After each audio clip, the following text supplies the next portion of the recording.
Patyliai spėsiu. Klausau. Labas vakaras. Labas vakaras. Ar čia Evelina? Taip. Jūs, aš jau čia kelintam žmogui skambinu, jūs esat koordinatorius šitų Fabijoniškių surašymo. Taip. Yra, aš iš Gedvyžių 35 skambinu. Taip.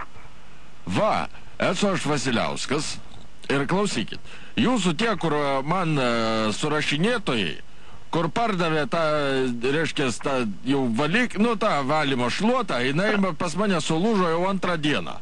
Gal galėtumėt man ją pakeisti?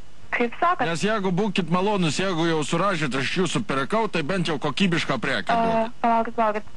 Palaukit. Ką jums pardavė? Kažką pardavė? Pas mane buvo surašytai atėję šitiegi. Gal galite pasakyti savo adresą dar kartą? Gedvyžių 35-14. Ir yra pas mane šitie buvo atėję surašinėtojai. Ir jie, supranti, man pardavė tą šluotą.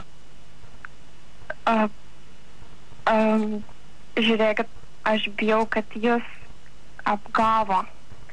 Nes surašinėtojai tikrai... Tai ne tas žodis apgavo, Jėzus, taigi aš šiandieną ploviau savo jau reiškės namus, ta šluota nevelnio, jinai sulūžo man pas. Tai už ką aš mokėjau 74 tuos litus, jeigu jinai neveikia. Tai panelė, jūs man suprantate, arba pakeiskit tą šluotą į normalią, arba grąžinkit pinigus. Nes man, tarkime, aš nežinau, jeigu mane apgaudinėja taip, tai kam iš viso, aš daugiau, kad aš jums kada nors surašinėtojus įsileiščiau. Palaukit, ponas, žinokit, aš manau, kad jūs įsileidote tikrai nesurašinėtoje. Ne, nesurašinėtojas, tai kas jie tokie tada buvo? Surašinėtojas parodė jums savo pažymėjimą. Rodė. Jis turėjo surašinėtojo portfelį. Ką žinau, turėjo portfelį. Tai portfelį tą dėžę su tais visais plovykliais. Žinokit, net nežinau, ką daryti, aš manau, kad... Ir rodė, buvo parašyta, surašinėtojas.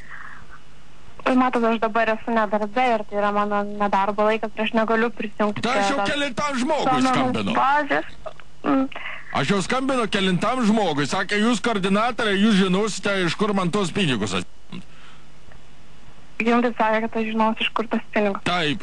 Aš, žinokit, manau, kad jūs iš tikrųjų, kadangi yra 35 namas, tai šiandien surašinėti dar galbūt nelabai galėjo.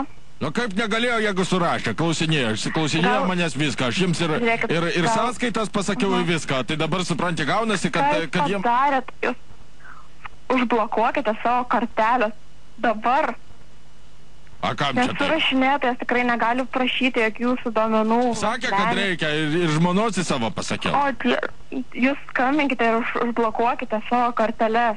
Žiūrėkit, gal aš tada rytoj... Nevelnė, aš nežinau, kaip tas bloka... O tai kaip man dabar, skambinti į banką ar ko? Taip. O tai klausykit, tai kaip? Nu tai ašgi viską pasakiau. Gi viską surašė mano. Parašė mano viską, į vaikų kodus susirašė viską. O, ką jūs padarėt? Žiūrėkit, man atrodo, kad jums reikėtų į policiją. Gerai, klausykite, man ta šluota buvo, nebuvo. Kada man pasą atiduosit? Pasą?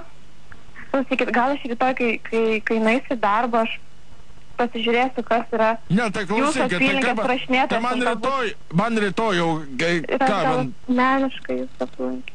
Tai jūs man rytoj tos pinigus atiduosit. Klausykit, pinigai, tas šluota tai dar buvo, nebuvo. Bet žmonai rytoj reikia eiti, supranti, į biržą ir jinai paso kaip ir neturi. Tai jis žadėjo, kad šį vakarą atneš, neatnešė. Gal jums reikėtų, žinokit, ponas, skambinti, iš tikrųjų, ne man jums reikėtų skambinti į policiją, nes, jūs apiplėšė.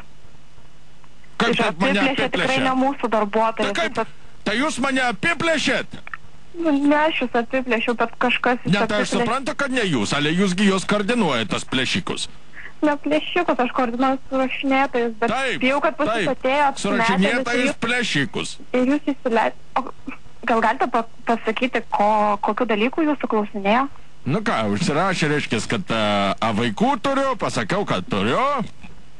Yra... ten religijas klausinėjo. Žiūrėkit, gal galit man tada bent jau pasakyti, kaip maždaug atrodė tas surašinėtojas. Nu, dviese jie buvo, šitiegi jauni vyrukai tokie. Su geltonu portfeliu. Netgi ne vienas, su geltonu portfeliu. Taip. Ir netgi ne vienas. Nu, dviese jie. Sakė, surašinėtojai, parodė abudu, kad dokumentus turi. Parodė surašinėtojo pažymėjimą. Nu tai buvo parašyta, kad surašinėtojas ten kažką tai savivaldybė. Buvogi šitie, Vilniaus herbai ant tų portfelių, tai aš daug negalvoju. Tai va, klausykit, tai ar galima būtų man, nes aš sakau, man žmonai rytoj reikia tų dokumentų, nes jinai eina tvarkytis reikalų. Galbūt galėtumėt jūs rytoj ryte užvežti, ar prieš pietus po pietų, nes, žinokit, su tais pinigais pervesite, kada turėsite. Ale man svarbiausia, kad dokumentai. Ponas, paklausykit, aš jums sakau dar kartą, kad jūs apiplėšė ir apiplėšė ne mūsų darbuotojas ir jums reikėtų skambinti į policiją ir kuo greičiau užblokuoti savo visas sąskaitas. Kaip mane apiplėšė? Jūs tiesiog paprasčiausio apiplėšimo būdu turbūt pasinaudojo jūsų garbiu amžiumi ir apiplėšė. Kaip? Ir statistikos departamentas bijau, kad čia ne prie ko. Taigi. Ir aš esu dabar, nedarbė, aš negaliu aišku patikrinti, bet... Ar tai tie nesurašinėtojai buvo? Kaip sakot? Ar tai tie nesurašinėtojai buvo? Kaip sakot? Negirdžiu. Kiti surašinėtojai? Tai ten neras... Ar jūs gerai jaučiatės? Ten nesurašinėtojai buvo. Bijau, kad ten buvo tikrai ne mūsų darbuotojai. Aš savo visą santaupas ten laikau padelę. Kaip taip galima daryti su žmogum? Aš jūs labai puikiai suprantu, bet... Kaip taip galima elgtis su žmogum? Gal aš rytoj asmeniškai palankysiu su surašinėtojai, kuris priklauso jūsų apylinkai. Labas vakaras. Labas vakaras, panelė. Radistai. Zip FM. Labas. Radistai. Jonas ir Justas. Mes dviese. Mes radio stotis iš Vilniaus. Jūs. Kartu su tavim. Sakė, tu neseniai dirbi. Taip, pabandėm. Mes nutarėm tave pralinksminti. Biškutį. Mane išgąsdinot. Kodėl išgąsdinom? Kažkoks, galvoju, dėdukas prarado gyvenimo. Ne, Evelina, viskas okei. Aš nemanau, kad taip jau lengvai senus žmonės galima atimti viską, žinok. Jie daug protingesni už jaunus. Evelina, kaip Tai buvo komplimentas man. Kaip tu nuoširdžiai, klausyk. Jo, tu taip labai. Kaip tu širdinga esi mergaitė? Vakar, žinok, buvo pas mane atėję, Evelina. Rimtai? Jo, vaikinas toks. Studentas yra. Bet kad surašymas vyksta tik nuo šiandien, tai kaip jis galėjo vakar ateiti? Nežinau, sąskaitą užsirašė. Ne, tai bet ne Fabijoniškėse, aš gyvenugi. Tai nesvarbu, bet surašymas vyko elektroniniu ir dabar tik tai vyksta nuo šiandien. O vakar buvo atėjęs rašyti? Rimtai, pas mane vakar buvo. Jo, rimtai? Jo. Pasakėjom, ką nors? Nu tai ką, kaip tu sakai, pasą ir sąskaitos kodą. Daviau pasą. Ir viskas. Ką aš? Evelina. O ką tu ten, o tu pati surašinėjai? Tai papasakok, klausyk, dabar tavęs klausosi visa Lietuva. Papasakok, kaip nebūti apgautiems. Surašinėtojas turi jums parodyti savo pažymėjimą. Ačiū. Pažymėjimą? O kaip jis turi atrodyti? Jisai turi atrodyti toks, kaip pažymėjimas su nuotrauka ir su surašymo tokia oranžinė juostelė ir jisai turi būti pakabintas ant kaklo surašinėtojai. Taip pat surašinėtojas turi... Tu ką tik atskleidėjai visiems sukčiams, kaip turi atrodyti surašinėtojas. Gerai. Oi, labai linksma. Labai linksma. Labai. O kiek tęsė susirašinėjimo tie visi darbai? Iki gegužės 9. Eina savo. O kiek susirašinėjo internetu? Beveik milijonas. Apie milijoną Lietuvos gyventojų. Ok. Tai blemat dar beveik 2 milijonus reikės sugaudyti. Tai milijonas dar gal kur išvažiavęs, tai ne tiek ir daug. O tu pati vaikščiosi? Ne. Gal gali pas mane užeiti? Tai kad pas tave jau buvo, ne pas tave. Jo, buvo pas mane. Tai tada pas mane. Pas jūs tą gali ateiti. Aš tau papasakosiu apie savo religiją. Tai, o užrašysi banko ten tą duomenį? sąskaitos. Klausykit, panelė, jūs jau mane į taip apiplėšė, da jūs mane supranti, vat jūs visi tokie, grinai tokie. Tai ką, tipo, nepirksi šluotą? Aš daugiau niekada jūsų sukčių žulikų kaip tu su vyresniu žmogum kalbė. Kaip su vyresniu žmogu kalbė. Evelina, žiūrėk, palabiškai. Gera daina. Čia mes ją leidžiame save. Paklausyk dar. Tuoj, palauk. Dabar geriausia vieta.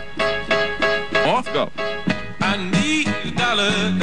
That's what I need. Hey, well I need a dollar. Su jumis buvo surašymų koordinatorė Fabioniškių skyriuje Evelina.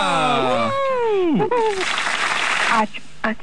Visą gerą, Evelina. Nestresuok. Viso gero. Mano širdis netgi daužosi dėl senuko pensijos. Kaip pirmą kartą įsimylėjai, irgi daužėsi. Nu, taip, dabar kažkaip kitaip, ne taip smagiai. Rimtai? Gerai, viskas. Ačiū, kad... Čia kaip pas dantistą. Pradžia skausmingiausia, po to nuima, nebeskauda. Čia kaip pas mane. Iki mažu, Evelina.